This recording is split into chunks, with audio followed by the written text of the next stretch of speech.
from our In Focus panel, Robin Winston, the former Democratic State Party chair, and Mike Murphy, the former Republican state lawmaker. And we're also joined by Dr. Laura Wilson from the University of Indianapolis, political science professor there at UIndy, talking about a lot of these races tonight and also the turnout. We saw some pretty high turnout across central Indiana, across Marion County. But in the end, the results pretty much what we expected. We saw Indianapolis Mayor Joe Hogsett ahead of Robin Shackelford on his way to victory tonight, 60-37. And on the Republican side of the aisle, Jefferson Shreve, the former councilman, with a 40-point advantage over Abdul Hakim Shabazz, headed to victory tonight in that primary. Mike, what do you make of these numbers and the matchup that we have now in the fall? Hogsett against Shreve for mayor.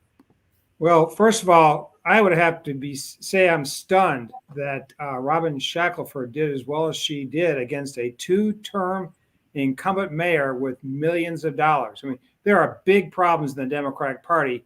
It'll be interesting to see if the Robin Shackelford voters, backers, stay with Hogsett for the fall election, or maybe they slide, or maybe they sit on their hands and don't vote at all, which is what happened during the Peterson defeat in 2007.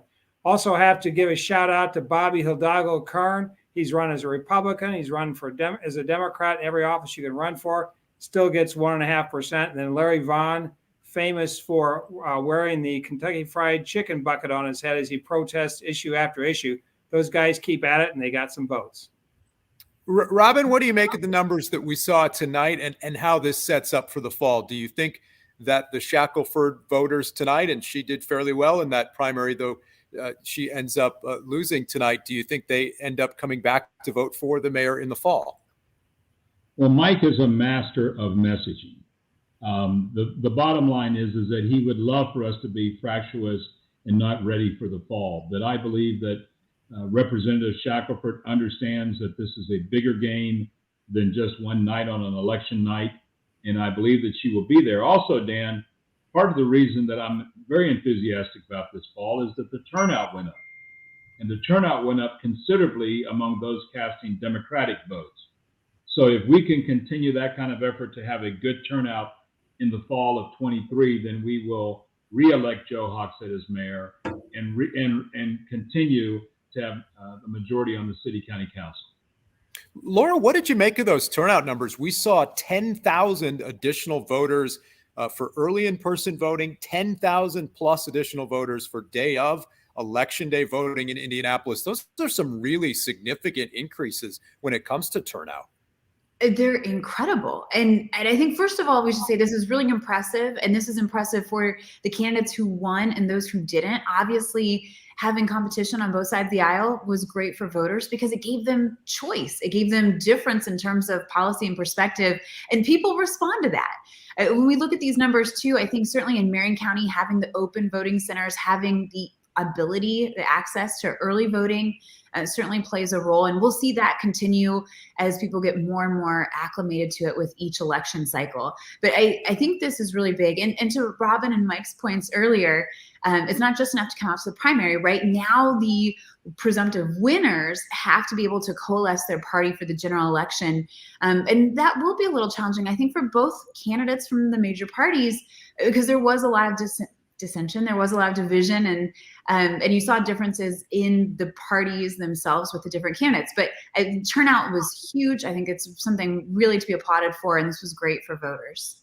Yeah, really big turnout numbers. Let's talk about some of these suburban races as well that we've been following tonight. Westfield and Carmel will both elect new mayors, and while it was a close race there in Westfield, Scott Willis is victorious in the Westfield primary tonight. No Democrats on the ballot in the primary, so Willis now the likely mayor-elect in Westfield unless Democrats are able to put up some competition against him in the fall. He just put out a statement moments ago saying, "I'm honored that the residents of Westfield have placed their trust in me to be their next mayor." He says he's worked hard to earn their support. He's victorious tonight there in Westfield. Meanwhile, in Carmel, an interesting primary there. It was a close one. Sue Finkham, a counselor there in Carmel, defeating another member of the council, Kevin Ryder, 36-32. There is a Democrat on the ballot. who was unopposed in Carmel, Miles Nelson, who's well-funded and is hoping to put up a big fight in the fall here. What do you make of these numbers, Mike, in a race that really was very close there for the Republican nomination in Carmel? And that's another stunning race. The two most stunning races, I think, are Carmel, where Sue Finkham, who was heavily outspent by Woody Ryder, was able to make a comeback financially, and her grassroots support was tremendous, and she wins. Ryder was backed by most of the establishment people, including Jim Brainerd, the current mayor. Yeah, and any consultant that makes any money off of office holders was backing Woody Ryder. She bucked the tide completely, financially and against the tide of the establishment. And then down in Johnson County, maybe the nastiest mayor's race in recent Indiana history. Those guys, it was like a tong war or something down there. I never heard anything about vision from any of them. It was all who is the biggest SOB of Greenwood. And I talked to a Bloomington voter, Nancy True, who was looking at races around the state, and she was just horrified at what was going on in Greenwood. And I think it's going to take a while for Greenwood office holders to get back together, and frankly, for the city to recover some of its image, because it was not good. Greenwood Mayor Mark Myers victorious there, appears on his way to victory. But back to that Carmel race you mentioned, Mike, this is one that Democrats are hoping to perhaps pull an upset in the fall. Robin, as you look at these numbers tonight, Sue Finkham defeating Kevin Woody Ryder, how does that shape up when you look at a contest in the fall between her and Miles Nelson? Miles Nelson is going to be an outstanding candidate in the fall. Elected to the city council, first Democrat, I believe, ever, and certainly in a long time.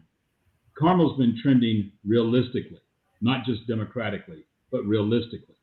And in the last few races, they have voted for Democrats who've offered realistic and pragmatic solutions to problems. And I believe that'll happen this time. They'll give the benefit of the doubt to Miles. I believe that party labels have been eschewed a lot in the community.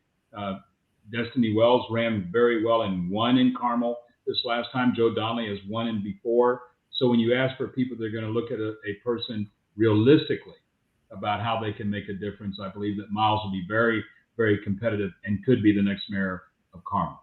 We'll see what happens there. Also looking at the numbers here in Zionsville, where former local TV anchor John Stair was victorious tonight over Jane Burgess, a 10-point victory for Stair in that race. Current Mayor Emily Styron, a Democrat there in Zionsville, is not seeking re-election. So unless Democrats are able to put someone up against Stair in the fall on the ballot in November, he would become the next mayor of Zionsville. And Laura, just showing that not everyone in politics is lifelong in that pursuit. You do see people getting into politics late in life, and he's another example of that here.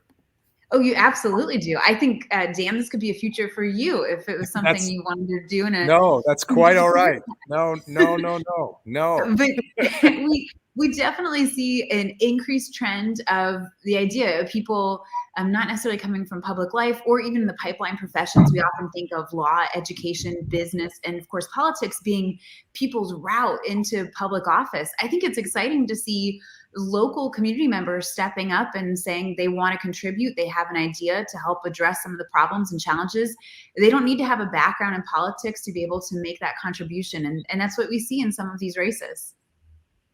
Robin, Mike, what else stood out to you tonight as you look across the state of Indiana and some of the mayoral primaries? We saw the mayor of Fort Wayne win his primary convincingly, despite some of the controversies he's faced this past year. Other big city mayors doing well in their primaries too. What else stood out to you this evening? Mike, I'll start with you.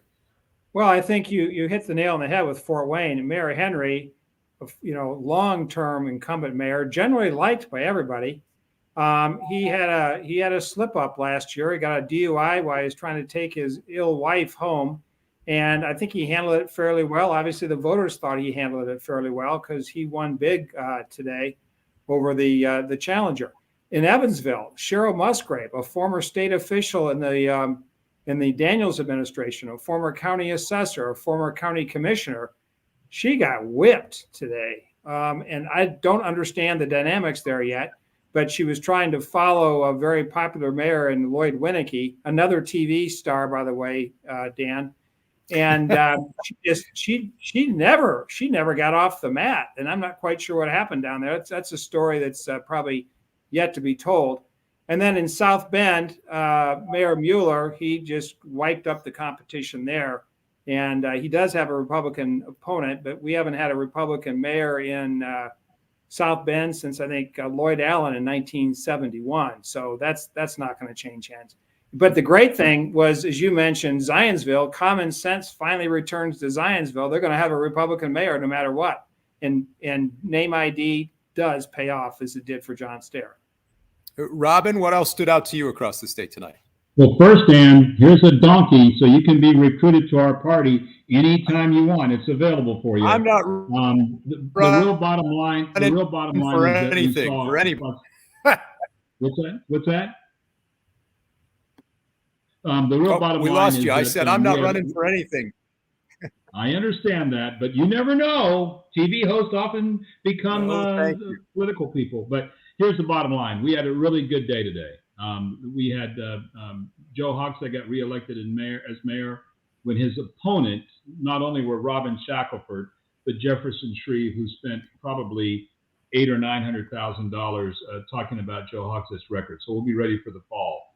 Tom Henry faced the camera straight up and addressed the issue that concerned a lot of people, yet voters reinstated him to be our nominee in the fall. Jim Mueller in South Bend, same way there. We have a good bench that's growing.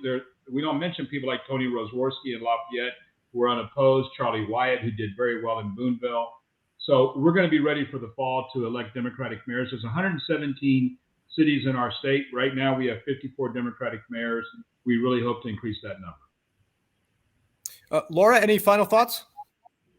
Well, we talked a lot about incumbency, but I would also add status quo was essential here, right? And incumbency advantage mattered for Indianapolis mayor, at least in the terms of the primary. There was a major emphasis in terms of status quo candidates. And I think that's what you see in terms of the victories here in central Indiana, at least with Shreve and with Hogsett as well. That having the name recognition, having the funding, money matters, and that should be very clear after this. And there are exceptions. Certainly, we can talk about Sue Binkham and Carmel, as Mike did earlier. But I think this gives us a couple key takeaways that really fall in line with what we know for the political science scholarship, but are also helpful indicators for what we should be looking forward to when we come into the general election in November. All right. Our thanks to the panel for joining us tonight online. Laura Wilson, Robin Winston, Mike Murphy, we appreciate it one and all. And we'll see some of you this Sunday as well on this week's edition of In Focus at 9:30 on Fox 59, 8:30 on CBS 4. Put that thing away, Robin. I'm not running for anything at all except for host of In Focus again this weekend. We'll see you all then. Thanks so much for joining us. Have a great night.